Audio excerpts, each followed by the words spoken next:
Good news, everyone! Breath of the Wild 2 has been delayed again. No, I mean it, that's good news. I know people are going to hit the dislike button a little harder than usual on this video, and I accept that, but genuinely I think that delaying this game yet again is going to be for the best.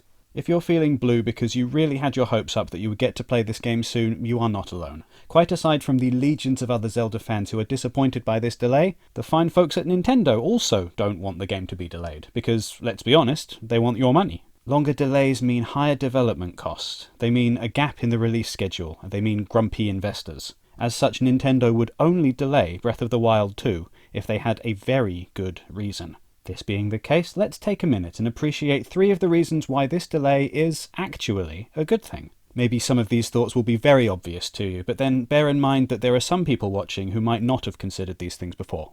Let's go. Number 1. A delayed game means a more polished game. The old saying, often misattributed to Shigeru Miyamoto, is that a delayed game is eventually good, but a rushed game is bad forever. In our second ever video, we celebrated the fact that Majora's Mask, the first game that Eiji Aonuma ever directed, was created in, give or take, a single year, relying heavily on art assets from Ocarina of Time. It's clear now that Breath of the Wild 2 is not a Majora's Mask. This is a big undertaking, a significant reworking of what's come before. The team initially claimed that they would be reusing the map from the first Breath of the Wild, but as time has gone on, it seems that they've expanded the cloudy region of the game further and further. I suspect there's some scope creep, which is why the game keeps getting pushed back, but do you know what? That exact same thing happened with the first Breath of the Wild, and look how that turned out. Number 2. A delayed game means less crunch. So let's not beat around the bush. The games industry has a real problem with crunch. Developers get pushed far too hard to create incredibly detailed, complex, immersive game worlds to the detriment of their health and personal lives. Nintendo has in the past spoken out against crunch. In 2019, the company announced a delay to the release of Animal Crossing New Horizons, specifically to avoid overworking developers. Nintendo of America President Doug Bowser said this of the delay. For us, one of our key tenets is that we bring smiles to people's faces, and we talk about that all the time. It's our vision, or our mission, I should say. For us, that applies to our own employees. We need to make sure that our employees have good work-life balance.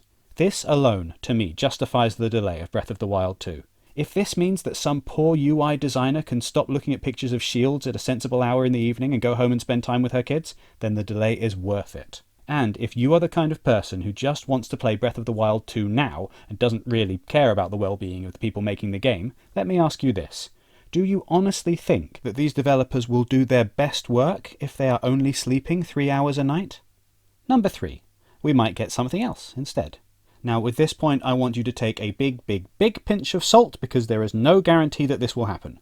Last year, there were rumours, because of course there were rumours, that Nintendo was preparing Wind Waker HD and Twilight Princess HD Switch ports for release. That obviously didn't happen, which might be because these rumours were always nonsense, but also might be because Nintendo saw the potential Breath of the Wild 2 delay coming and held them back. Either way, it really doesn't matter, it's not important. We haven't had these HD ports yet. Because now, Nintendo has a hole in the 2022 release lineup. Something's got to go in that hole, and that something is probably going to be Zelda-y. And who knows what's already planned for this year. Maybe Grezzo is working on Oracle of Ages and Oracle of Seasons remakes. Maybe an indie studio is doing another Cadence of Hyrule type thing. Maybe there are already plans for something Zelda-shaped. Whatever happens though, with no Breath of the Wild 2 in 2022, that means that something else gets to shine. Maybe it'll be HD ports, maybe it'll be something else. I for one like the idea that there will be a surprise at some point this year. It's good to know that we don't know yet what 2022 will hold, one way or the other.